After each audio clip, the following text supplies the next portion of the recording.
د سحر منځ خو زه په هیر سره نه کومه دا نور که خطا رسا کومه د سحر منځ خو زما واستانه پاتې ضرب په خپل ژوندۍ باندې واچو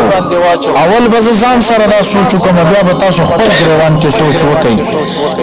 د چان تاوان نشو کولای جهنميانو جهنم ته دتلو اولنۍ وجه ذکر کړه خلقو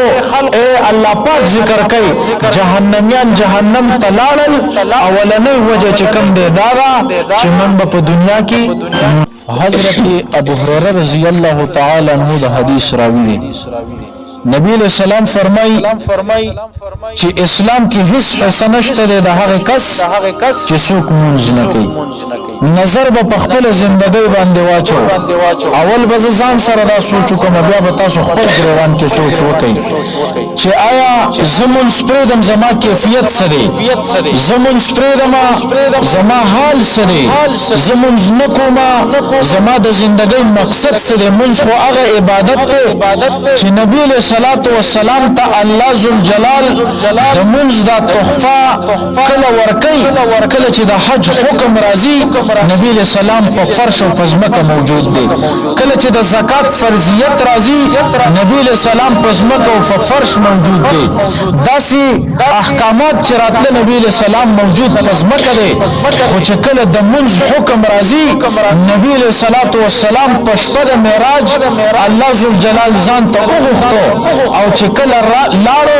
معراج ته نو ډالۍ کې ورله الله ذوالجلال دغه منځ ورکړ او بیا نبی علیہ السلام فرمای زما د سترګو یخواله دا په مانځ کې د څومره اهمیت نبی علیہ السلام سره د منځ عائشہ بیبي فرمای رسول الله مبارک یو ورځ زمون کمره مبارک ته تشریف راوړو چې کله راغې زما په بستر باندې رسول الله مبارک تشریف فرماشو وی فرمایل پرېدا چې زه د الله ذوالجلال عبادت وکما عائشہ بیبي فرمای د رسول الله مبارک زما سره دومره محبت چې اکثر به نیم صادر زما په سر باندې د نیم نبی رسول الله مبارک ځان ته د منځ د پاره جانماز جوړ کړو و رسول الله مبارک په منځ باندې ودرېدو نبی علیہ السلام د الله ذوالجلال الله پاک ته کوم د په منځ کې جړا شروع کړلا وی جړل رسول الله مبارک دومره اوجړل عائشہ بیبي فرمای چې حتی دومره ولاړه وکړه چې نبی علیہ الصلوۃ والسلام چې حضرت بلال رضی الله تعالی عنہ د سحر د منځ د پاره د سحر د منځ د بللو د پاره چې کوم د اذان وکړو ما ورته وی د الله محبوب پیغمبره تاسو ولې ځان دومره مشقت کې چولې دومره اوجړل د الله پیغمبره تاسو خو مخکینی رستنی ګناهونه نه الله ذوالجلال معصومین پیدا کړی تاسو نه ګناه نه کیږي تاسو د ګناه نه پاکه د الله پیغمبر ولی دومره ځان مشقت کې چوي فرمایل اے عائشہ خو خدینه چې د الله پاک شکر گزار بنده جوړ شم د الله پیغمبر سره د منځ دومره قدر دی دومره اهتمام سره چې کوم د منځ خیال ساتي موت سره چې کوم دی سو جهنم ته چې جهنميان لا شي دا یاد ساتي نهشتمه پارا سوره مدثر کې الله ذوالجلال فرمایي جهنميان چې کله جهنم تلال شي سلور وجه خپل ذکر کوي صرف یو درته چې کله جهنميان جهنم تلال شي الله دې مونږ ټول له امان راکړي واقعاګانې خودل ته ګورئ خو الله دې مونږ ټول له امان دا غین راکړي جهنميان جهنم تلاړو جهنميان وسلور وجه ذکر کوي اولنې نمبر قران کې الله ذوالجلال فرمایي ولم نکو من المصلين اے خلقا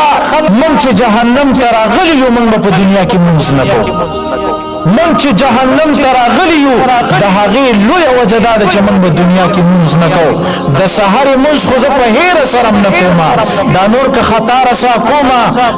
د سحر مونږ خو زما واستانه پاتې دي تر دې پورې محدثین لیکلي دي چې قبر کې اولنې تپوس مولانا زکریا رحمت الله علیه لیکلي دي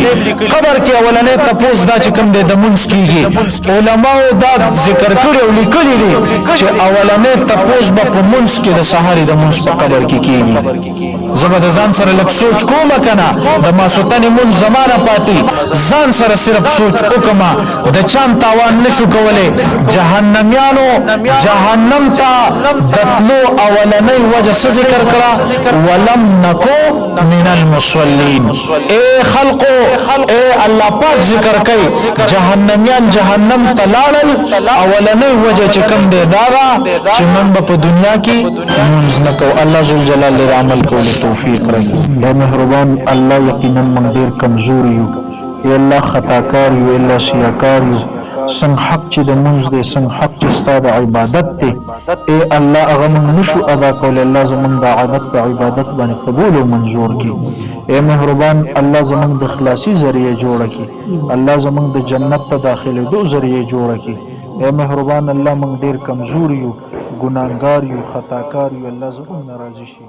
الله داسې راضي